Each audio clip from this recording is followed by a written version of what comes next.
time deposit. Kamusta mga Repapitsi? Alex Onsi to. Nandito na naman tayo sa pangatlong part na kung paano natin piniprito ang mga sarili natin sa sarili nating mantika. Example natin, ang pangalan si Procopio. Sa monthly gross income niya ay meron siyang 40K. Monthly income niya 40K. Sa pamamagitan nung kinikita ni Procopio yung 40K, he's able to save up savings. He's able to open up multiple accounts. Emergency fund, education fund, health insurance, pag-ibig fund, at meron din siyang nailalagay na pera sa investment. Kung tutusin, parang panalo, di ba? Parang panalo. Kasi halos parang save ka na rito. Di ba? Mawalan ka man ng trabaho, meron ka naman savings at meron kang emergency fund na totally fully saved up na fully paid or fully saved up na lagyan na lang natin fully paid. Fully paid. Ha? Ayun lang. Fully paid na yung niya, yung emergency fund. So natin kompleto na yung emergency fund niya. Tapos meron pa siyang health fund na kung saan maaring insurance to or maaring sarili niyang gano'n. Tapos meron siyang education fund para sa anak niya. Meron siyang nasa save up. Hindi totally fully paid pero may nasa save na siyang pera. Tapos sa pag-ibig, gano'n lang din. Naglalagay siya ng pera. Tapos sa investment, maaring may few thousands of bucks sa dyan na as investment. Maaring sa mutual fund, BUL or whatever. Parang gano'n. Ngayon, kung tutusin, pag titingnan natin, parang panalong-panalo si Procopio. Kasi no matter what, magkaroon siya ng sakit sa loob ng isang buwan, sa loob ng 1 year, nagkaroon siya ng sakit sa mga ilang panahon na yon. Hindi man siya kumita ng 40K for 1 month na yon, meron siyang pagbubunutan ng pera. Number 1, pagbubunutan niya dito sa emergency fund. Pag halumbang hindi siya nakapagtrabaho, nagkaroon siya ng health, nalagay siya sa hospital, meron siyang bubunutin ng pang ilang buwan. Na usually 6 months to 1 year yung emergency fund. Sa ganung paraan, yung emergency fund ay para sa hindi magalaw yung savings. Tapos na, kagandahan pa meron mga siyang ibang instrument or ibang products or ibang accounts. Kung titingnan natin, ang tatanong ko sa inyo, di ba parang ang ganda nito? Kasi usually, yung typical na tao, lalo na minimum wage earner, walang ganito. Di ba? Kahit nga kumikita ka ng 30,000 a month, nagko-call center ka. Call center, 20 mil pataas. Usually, wala kang ganito. Wala kayong ganitong klaseng accounts. Pag kayo'y nagtatrabaho tatrabaho ka sa mas magagandang trabaho na kumikita ng 20,000 pataas. Lalo na, number 1, mga call center, sapul dito. Mga call center agent, wala nito. Kung meron man, bihira lang. Kasi nga, katulad ng sinasabi ko nung una, hindi lahat ng tao minimum earners or more than minimum earners ay nakakaintindi ng mga financial languages. Ngayon, pag hindi ka nakakaintindi ng mga financial languages, wala kang mabibuild up na ganitong accounts. Wala kang mabibuild up na ganitong multiple accounts. Alam niyo yun? Whatever amount of salary you have, as long as you don't know anything about financial languages, hindi ka makakapag-build up, hindi ka makakapag-come up opening such multiple items like this. Lalo na kung nasa less than 40K ka lang, less than 50K, less than 30, 20K ka lang, di ba? Pero kung magiging smart kayo, hindi naman kinakailangan ng ganito kalaki ang gross income ninyo katulad nito kay Procopio, di ba? Pero tutusin nyo, pag inisip natin, parang ang ganda, di ba?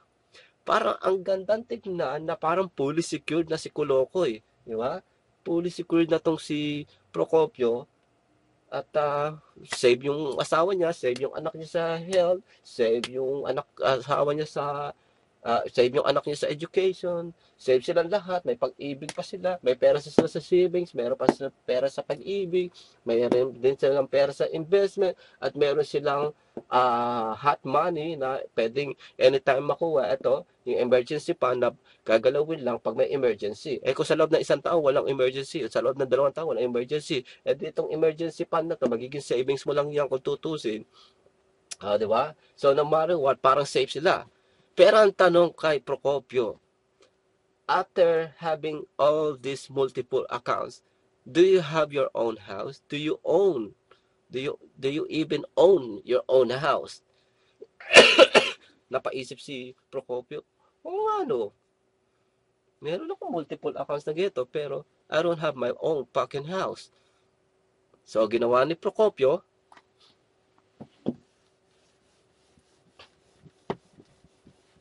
he thought about making a home loan. So, one day, he thought about making a home loan. He thought about considering getting a new home. But, eto naisip niya. Sabihin na natin, si Procopio ay well qualified na makautang ng worth 2.5 na bahay. 2.5 na bahay. Is qualified to loan 2.5 na bahay, halimbawa. Based on his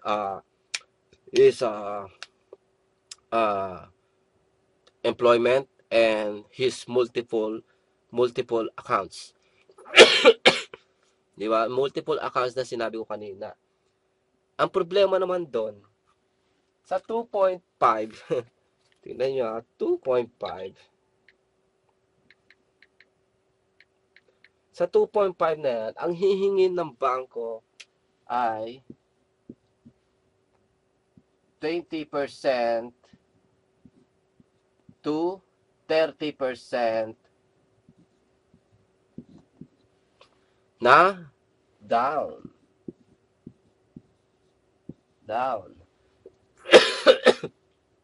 Sabihin natin, pucha, magugulat si Procopio. Ano? Ang laki naman yun. 2.5.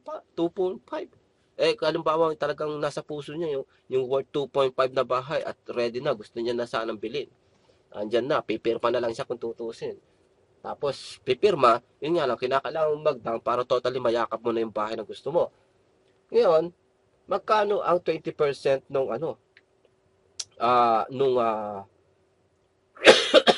nung 2.5? Ang 20% nun ay 500. Di ba? 500,000. 500K ang down. 500K down.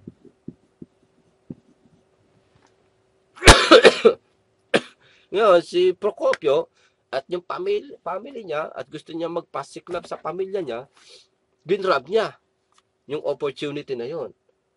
Magda-down lang ng 500K na worth 2 million yung bahay. Meron na kaming bahay at lupa, nasa exclusive place pa kami. Panalo, di ba? Ang tanong naman, ang nangyari kay Procopio, marami siyang multiple accounts. Para mapunan yung 500K na down payment, niyari niya yung emergency fund. Niyari niya yung emergency fund niya, savings, emergency fund, investment,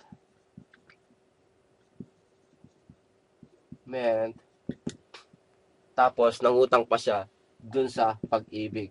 Kung magkano man yung nahulog niya, 80% nung nahulog niya ang inutang niya. Kung halimbawa nakapaghulog na siya ng worth 200K doon, yung 80% ng 200K ang mapapautang sa kanya ng Pag-ibig.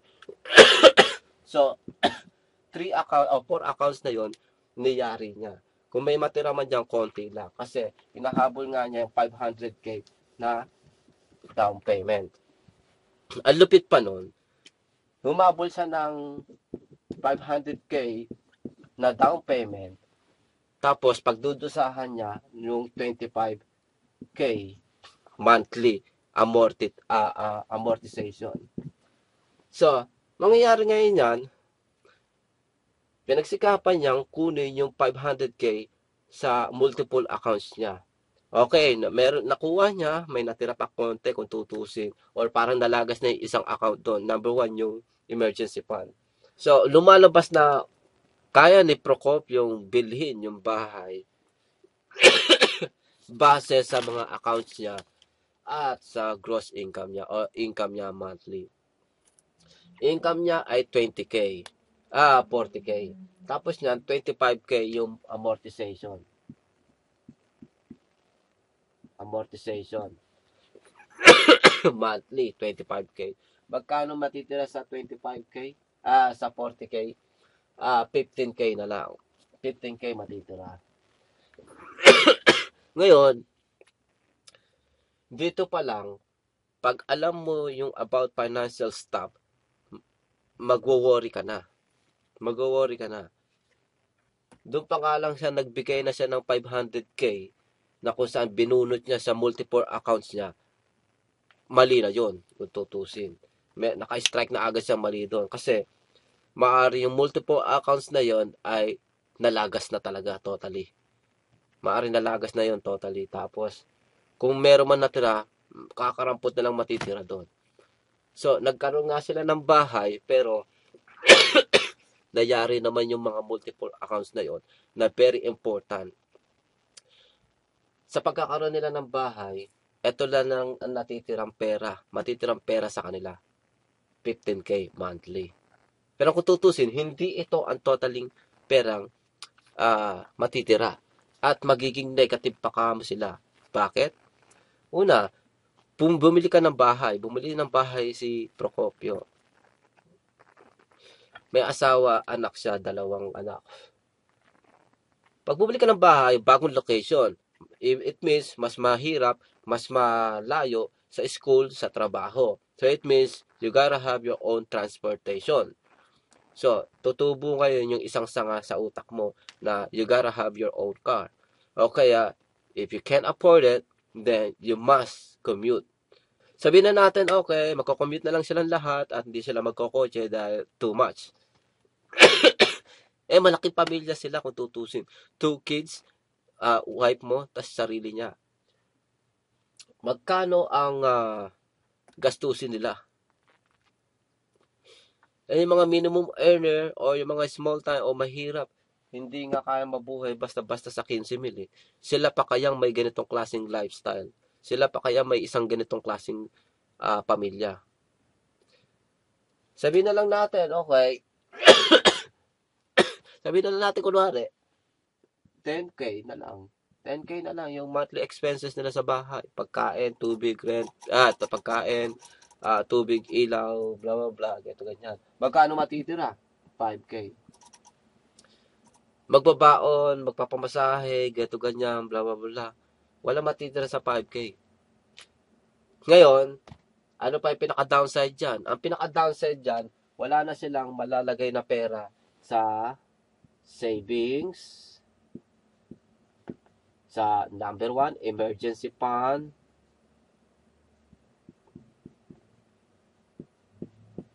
wala na silang malalagay na pera sa health plan, sa health fund nila. Wala na silang malalagay sa insurance, sa education fund.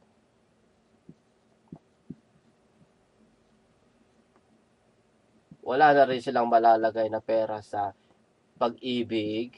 May utang pa kung tutusin dahil inutang nga niya yung pera sa pag-ibig just to come up with 500K down payment sa bahay.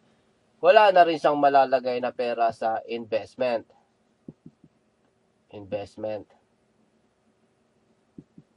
Diba? Wala na siyang malalagay sa mga multiple accounts na he used to have. Diba? Nag-asam si Procopio na kunin yung bahay para sa pamilya niya, para sa sarili niya rin, na masabi niyang at least may napupuntahan ng aking pinaghihirapan. Babababa. Diba? Para mapasaya ko naman ang pamilya ko, mga anak ko, magkaroon ng disenteng pamamahay imbis nagre-rent kami. Kung titingnan nyo, mas maganda yung condition niya noong hindi pa siya bumibili ng bahay. Kesa ngayong bumili siya ng bahay, pero yung multiple accounts na he used to have, wala na siyang nai-impok na pera dyan. Nabubuhay siya, nagtatrabaho, nagpapakahirap siya, para sa bahay. Eh, kailan niya babayaran mapupuli paid yung bahay? Yung 2.5 na utang niya, 2.5 na utang niya, kung may APR yan or may interest ng 3%, 5% yan, ang laking pera ng gagastusin nila dyan. Million din. Tapos yan, it's either 10 years, 25 years yung pagdudusahan yan ng worth 25K a month. Based pa yon sa o ano man yung fixed rate sa loob ng either 2 years, 3 years, 5 years, parang gano'n. After fixed rate na yun, tataas. Mag-iiba na yung ano. So, makikita natin dito, mas maganda pa yung position niya dati, yung wala siyang bahay, kaysa yung bumili siya ng bahay. Maaaring nagre-rent lang sila dati, pero it's way better than owning his own house dahil when he was renting, he's able to pour up some money in these accounts. Mawala siya trabaho, magkasakit siya, ganito, ganyan. He still got a lot of money na mabubunot. Eh dito, sa pagkakaroon niya ng bahay, 2.5 niya inutang. Tapos niyari niya yung mga accounts na to na he used to have just to come up with 500K down payment and then 25K na monthly expenses or monthly amortization. Wala natitira. Negative pa sila ng few thousands of bucks in every month. Nakita niyo idea? Hindi sa lahat ng panahon magandang idea na mag-home loan. It doesn't matter how big, how small your income. Babase yan dito sa utak ninyo. Babase yan sa kung gaano kayo ka-well educated about financial languages, about financial instrument, about financial products. Doon babase yan, hindi sa kung ano lang yung gross income or net income mo. Di ba? Tingnan nyo, ang laking example to. Mas pinili ni Procopio na bumili ng bahay instead of renting na may multiple siyang accounts na may nasa-save siya, pang retirement niya, pang ano niya, di ba? May nasa-save siya. Sinacrifice niya lahat ng accounts na yon just to come up with brand new house for his own family para lang masabing may napupuntahan ng kanyang pinaghihirapan. Sa pamagitan ng getong pagkakamaling choices niya, nawala na yung mga accounts niya yan. Nawala na yung multiple accounts niya yan. At wala na linaw kung kailan pa niya mabubuhay uli yung mga multiple accounts na yon. Plus, nagkautang pa siya sa pag-ibig. Maaaring nagkautang pa siya sa ibang tao para just to come up with 500K down payment and para dun sa may monthly tatakbo na 25K na maaaring hindi niya mapupunan. Ngayon, kung malayo yung lugar na yun, he gotta have his own car. So, he'll be paying more money every month. Sa gas pa lang, 2,000 to 3,000 a month ang gastusin dyan. Lalo na kung pampamilya, mas malaki. Maintenance, insurance, blah, blah, blah, blah. Ang daming gagastusin. So, pinahirapan niya lang yung sarili niya. Ito nga yung sinasabi ko ngayon dito na hindi dapat home loan ang pamagat ko rito. Dapat home loan / kung paano pagpiprito sa mga sarili natin, sa sarili nating mantika. Kung gusto nyo or feeling nyo interesting, informative itong video na to, i-click nyo yung like button. I-click nyo na rin yung subscribe button. I-share nyo itong video ko. The more na ginagawa nyo yan, the more na makakita kayo ng mga getong good example kung paano ba gagamitin o ano ba yung mga financial languages na yan. Di ba?